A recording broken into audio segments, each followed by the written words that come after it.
नमस्कार, मैं पुष्कर सिंह कोरुंगा शिखर साहित्य अकादमी के डिजिटल प्लेटफॉर्म पर एक बार आप सभी का हार्दिक स्वागत और अभिनंदन करता हूं। दोस्तों, जैसा कि आप घर पे सकुशल होंगे और कहीं न कहीं जो है अपना और अपनों का ख्याल करते हुए अपनी स्टडी व अपना अध्ययन को निरंतर कर रहे होंगे। दोस्तों, आज बागेश्वर जनपद का मैं स्थायी निवासी हूं। तो बागेश्वर जनपद की आज 15 सितंबर को स्थापना दिवस है। तो सबसे पहले तो बागेश्वर जनपद के स्थापना दिवस पर आप सभी को हार्दिक बधाई और शुभकामनाएं। दोस्तों, देखें, अगर हम देखें तो बागेश्वर का इतिहास प्राचीन है और ईसा की 7वीं शताब्दी यहाँ कत्यूरी राजवंश का शासन था और 13वीं शताब्दी में कत्यूरी शासन का विघटन के बाद बागेश्वर बैजनाथ के कत्यूरी राजवंश के अधीन आ गया। वर्ष 1965 में राजा बालू कल्याण चंद्र ने पाली बारामंडल गंगोली के साथ ही इस क्षेत्र पर कब्जा कर इस कुमाऊं में जो है शामिल कर लिया था। दोस्तों देखें, अगर हम बात करें, बागेश्वर को 1974 में मिला था तहसील का दर्जा और प्रशासनिक सुविधा के लिए बागेश्वर को 1974 में तहसील का दर्जा मिला था दोस्तों। और वर्ष 1976 में परगना घोषित किया गया। परगना में दानपुर के जो हैं 473, कमस्यार के 166, पुंगराव के 87, खरईपट्टी के 66 गांव शामिल थे। और वर्ष 1985 में बागेश्वर को जिला घोषित करने की मांग मुखर होने लगी और जिले के लिए आंदोलन हुए। 15 सितंबर 1997 को उत्तर प्रदेश की तत्कालीन मुख्यमंत्री मायावती ने बागेश्वर जिले का दर्जा दिया। आज़ादी के आंदोलन का प्रमुख केंद्र रहा बागेश्वर जो है भगवान बागनाथ की धरती आज़ादी के आंदोलन का प्रमुख केंद्र रहा है। वर्ष 1921 के उत्तरायणी मेले में उत्तराखंड के जो हैं प्रमुख आंदोलनकारी यानी कुमाऊं केसरी बद्रीदत्त पांडे, हरिगोविंद पंत, श्यामलाल शाह, विक्टर मोहन जोशी, रामलाल शाह आदि के नेतृत्व में आंदोलनकारियों ने कुली बेगार के रजिस्टर बहाकर सरयू के तट पर इस प्रथा को समाप्त करने की घोषणा की थी। आज़ादी के आंदोलन में महात्मा गांधी जी का भी बागेश्वर में पदार्पण हुआ था, जो कहीं न कहीं महत्वपूर्ण था। और देखें दोस्तों, आज़ादी की बात अगर हम करें और एक पौराणिक मान्यता की अगर हम बात करें तो एक पौराणिक कथा के अनुसार अनादिकाल में मुनि वशिष्ठ अपने कठोर तपोबल से ब्रह्मा के कमंडल से निकली माँ सरयू ला रहे थे। जैसे ही सरयू कत्यूर घाटी में गोमती से अपने संगम के समीप पहुंची, वहां ब्रह्म कपाली के समीप ऋषि मार्कंडे तपस्या में लीन थे और ऋषि मार्कंडे की तपस्या भंग न हो इसलिए सरयू वहां ही रुक गई और देखते देखते वहां जल भराव होने लगा। मुनि वशिष्ठ ने तुरंत शिवजी की आराधना की। मुनि वशिष्ठ की तपस्या से प्रसन्न शिवजी ने बाघ का रूप धारण कर लिया और पार्वती ने गाय बन गई और ब्रह्म कपाली के समीप गाय पर झपटने का प्रयास किया। गाय के रांभने से मार्कंडेय मुनि की आंखें खुल गईं और व्याघ्र को गाय को मुक्त करने के लिए जैसे ही दौड़े तो व्याघ्र ने शिव और गाय ने जो है पार्वती का रूप धारण कर मार्कंडेय को दर्शन देकर इच्छित कर वर दिया और मुनि वशिष्ठ का आशीर्वाद दिया। इसके बाद जो है सरयू आगे बढ़ सकी। भगवान शिव के व्याघ्र का रूप लेने के कारण इस स्थान को व्याघ्रेश्वर कहा जाने लगा, जो कालांतर में बदलकर बागीश्वर तथा बागेश्वर हो गया। एक महत्वपूर्ण जानकारी थी दोस्तों। और बागनाथ मंदिर का मुख्य भवन की अगर हम बात करें तो इस मंदिर का निर्माण कुमाऊं के राजा लक्ष्मीचंद सेन ने जो है 1602 ईस्वी में करवाया था। और बागेश्वर जो है सरयू और गोमती नदियों के संगम पर स्थित है। और आगे अगर हम देखें, शिव पुराण के मानस खंड के अनुसार इस नगर को शिव की गढ़ चंडी ने शिव की इच्छा के अनुसार बसाया था। ऐतिहासिक साक्ष्यों के अनुसार सन 1602 में राजा लक्ष्मीचंद ने बागनाथ के वर्तमान मुख्य मंदिर एवं मंदिर समूह का पुनर्निर्माण कर इसके वर्तमान रूप को अक्षुण्ण रखने का महत्वपूर्ण योगदान दिया था।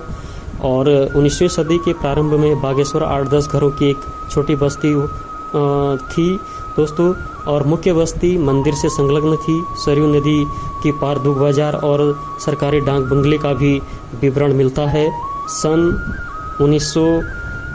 1860 के आसपास यह स्थान 200 या 300 दुकानों के घरों वाला एक कस्बे के रूप में धारण कर चुका था।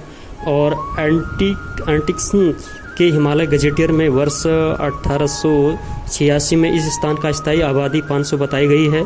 प्रथम विश्व युद्ध से पूर्व 1905 में अंग्रेजी शासकों द्वारा टनकपुर बागेश्वर रेलवे लाइन का सर्वेक्षण किया गया, जिसके साक्ष्य आज भी यत्र तत्र बिखरे मिलते हैं। वर्ष 1921 में जो है दोस्तों उत्तरायणी मेला में जो है कुमाऊं केसरी, बद्रीदत्त पांडे, हरिगोविंद पंत, श्यामलाल शाह, विक्टर मोहन जोशी, रामलाल शाह, मोहन सिंह मेहता, ईश्वरी लाल शाह आदि बहुत सारे लोगों ने जो है नेतृत्व, सैकड़ों आंदोलनकारियों ने जो है कुली बेगार के रजिस्टर बहाकर एक कलंकपूर्ण प्रथा को समाप्त जो है करने का जो है कसम इसी सरयू तट पर ली थी, जो पर्वतीय क्षेत्र के निवासियों का राष्ट्रीय आंदोलन का एक महत्वपूर्ण योगदान भी था। वहीं देखें अगर हम आगे अगर हम देखें सन 1947 में भारत की स्वतंत्रता के समय बागेश्वर नाम बागनाथ मंदिर के समीप स्थित बाजार तथा उसके आसपास के क्षेत्र के लिए प्रयोग किया जाता था दोस्तों। और 1948 में बाजार में सटे 9 ग्रामों को मिलाकर बागेश्वर ग्राम सभा का गठन किया गया और 1952 में बागेश्वर को एक टाउन एरिया बना दिया गया, जिसके बाद वर्ष 1952 से 1955 तक टाउन एरिया रहा। वर्ष 1955 से ही इसे नोटिफाइड एरिया घोषित किया और 1957 में ईश्वरी लाल शाह स्थानीय निकाय के पहले अध्यक्ष बने और 1967 में जो है 68 में जो है बागेश्वर की नगर पालिका का गठन कर दिया गया। उस समय नगर की जनसंख्या लगभग 3000 थी। ये भी एक महत्वपूर्ण जानकारी है दोस्तों। और आगे अगर हम देखें दोस्तों तो यहाँ की अगर हम बात करें तो दिल्ली से जो है दोस्तों 470 किलोमीटर उत्तर पूर्व की ओर है देहरादून। यहाँ से बागेश्वर से जो है 502 किलोमीटर दक्षिण पूर्व की स्थित है और कुमाऊं मंडल में स्थित यह कुमाऊं का मुख्यालय यहाँ नैनीताल जो है बागेश्वर से नैनीताल 153 किलोमीटर उत्तर पूर्व में स्थित है। समुद्र तल से जो है दोस्तों इसकी औसत ऊंचाई 1004 मीटर यानी 3294 फीट है। बागेश्वर नगर सरयू तथा गोमती नदियों के संगम पर स्थित है और इसके पश्चिम में नीलेश्वर पर्वत, पूर्व में भीलेश्वर पर्वत, उत्तर में सूर्यकुंड तथा दक्षिण में अग्निकुंड स्थित हैं। और बागेश्वर में वर्ष का औसत तापमान जो है 20.4 डिग्री सेल्सियस है दोस्तों। इस जलवायु के लिए जो है कोपेन जलवायु वर्गीकरण उप प्रकार CFF महत्वपूर्ण है। आगे देखें दोस्तों तो यहाँ पर जो है 27.3 डिग्री सेल्सियस के औसत तापमान के साथ जून साल का सबसे गर्म महीना होता है और 5 जून 2017 को जो है दोस्तों 38 डिग्री सेल्सियस तापमान दर्ज किया गया था, जो इतिहास में सबसे अधिक था।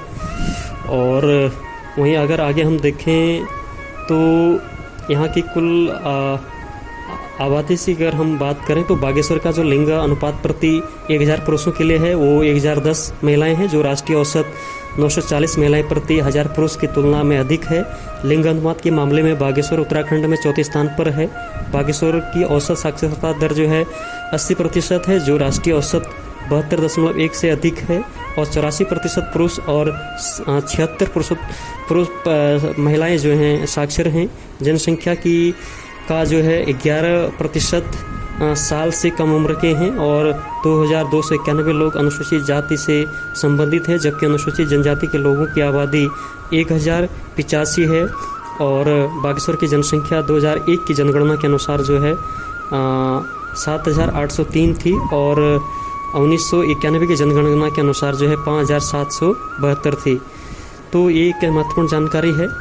और अगर हम देखें हिंदी और संस्कृत राज्य की आधिकारिक भाषाएं हैं। गढ़वाली और अंग्रेजी भी छोटी संख्या में लोगों के द्वारा यहाँ पे बोली जाती है। कुमाऊनी भी उसमें बोली जाती है। और देखें यहाँ पे अर्थव्यवस्था की अगर हम बात करें तो बागेश्वर पिंडारी, कफनी और सुंदरढुंगा हिम नदियों आधार कैंप के रूप में भी ये जाना जाता है।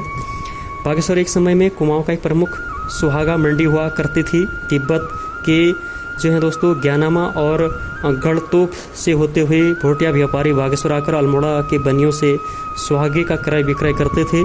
इसके अतिरिक्त जो है दोस्तों मुनस्यारी तथा मीलम के शौका आदिवासी यहाँ ऊन तथा उनसे बने कंबल तथा पंखियाँ बेचने आते थे।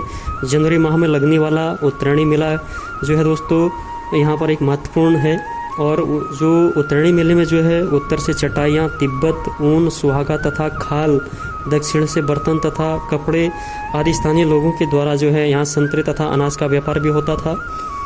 और कालांतर में जो है दोस्तों अल्मोड़ा के पतन, कुमाऊं में ब्रिटिश शासन के आगमन तथा पूरे क्षेत्र में बेहतर सड़क मार्ग बन जाने के कारण बागेश्वर मंडी का ह्रास होता चला गया और यह क्रय विक्रय केवल उत्तरायणी मेले तक ही सीमित रह गया। और दोस्तों 19वीं शताब्दी के अंत तक बागेश्वर में स्वागे का व्यापार लगभग समाप्त हो चुका था, क्योंकि तिब्बत के व्यापारी अपना सामान जो है सीधे रामनगर और टनकपुर के मैदानी बाज़ारों में जाकर बेचने लगे थे। और देखें 1962 के भारत चीन युद्ध के बाद तिब्बती व्यापारियों ने उत्तरायणी मेले में आना बंद कर दिया तथा यह व्यापारी पूरी तरह से समाप्त हो गया। तो ये महत्वपूर्ण जानकारी थी दोस्तों। पंतनगर हवाई अड्डे जो कि पूरे कुमाऊं क्षेत्र का एक प्राथमिक हवाई अड्डा है, सड़क मार्ग बागेश्वर से अगर हम देखें तो 200 किलोमीटर दूरी पर है। उत्तराखंड सरकार पिथौरागढ़ में नैनी सैनी हवाई अड्डे को विकसित करने की योजना बना चुकी है, जो विकसित भी हो रही है। और अगर हम देखें तो काठगोदाम रेलवे स्टेशन निकटतम रेलवे स्टेशन है यहाँ से, और बागेश्वर टनकपुर रेल की बात इसमें चली रही है। और परिवहन की हम बात करें तो बागेश्वर में बस स्टेशन की जो बसें आती हैं दिल्ली, देहरादून, बरेली की, यहाँ से Kumaon motor honours union chemo भी यहाँ से निरंतर चलती रहती हैं। और यहाँ का अगर हम टूरिज्म देखें, पर्यटन देखें, कुछ खास पर्यटन को अगर हम देखें तो बागनाथ मंदिर शिव जी को समर्पित एक प्राचीन मंदिर है, जो अल्मोड़ा के राजा लक्ष्मीचंद्र ने जो है 1450 ईस्वी में इसका निर्माण करवाया था। सूर्यकुंड और अग्निकुंड की अगर हम बात करें, बागेश्वर नगर के उत्तर में सूर्यकुंड जबकि दक्षिण में अग्निकुंड स्थित हैं, और ये दोनों सरयू नदी के विसर्ग से जनित प्राकृतिक कुंड हैं। चंडिका मंदिर की अगर हम बात करें तो चंडिका मंदिर जो है नगर केंद्र से 500 मीटर की दूरी पर स्थित, नवरात्रि के समय यहाँ काफ़ी चहल पहल रहती है। और बाकी देखें श्री हरु मंदिर नगर केंद्र से 5 किलोमीटर दूर स्थित, विजयदशमी के दिन प्रत्येक वर्ष यहाँ एक विशाल मेले का आयोजन किया जाता है। गौरी उड्यार यहाँ पे है। गौरी उड्यार की अगर हम बात करें तो भगवान शिव की प्राचीन मंदिर स्थित यहाँ से जो है 8 किलोमीटर पर दूरी पर स्थित है। बाकी यहाँ पे बहुत सारे और भी पर्यटन स्थल और मंदिर, टेम्पल आदि भी हैं जो पर्यटन की दृष्टि से महत्वपूर्ण हैं, जैसे कोट भ्रामरी है, और बैजनाथ एक अच्छा पर्यटन स्थल है बागेश्वर जनपद का। कौसानी बहुत शानदार पर्यटन स्थल है। पिंडर ग्लेशियर देखें, बहुत शानदार पर्यटन स्थल है। तो इस प्रकार से बागेश्वर एक अपने आप में बहुत ही महत्वपूर्ण है। तो दोस्तों एक छोटा सा प्रयास था कि आज बागेश्वर की स्थापना दिवस 15 सितंबर 1997 में इसके स्थापना दिवस के रूप में ये मनाया जाता है। तो एक बार आप सभी को जो है बागेश्वर जनपद की स्थापना दिवस 15 सितंबर 1997 की आप सभी को बधाई एवं शुभकामनाएं, और बहुत बहुत धन्यवाद।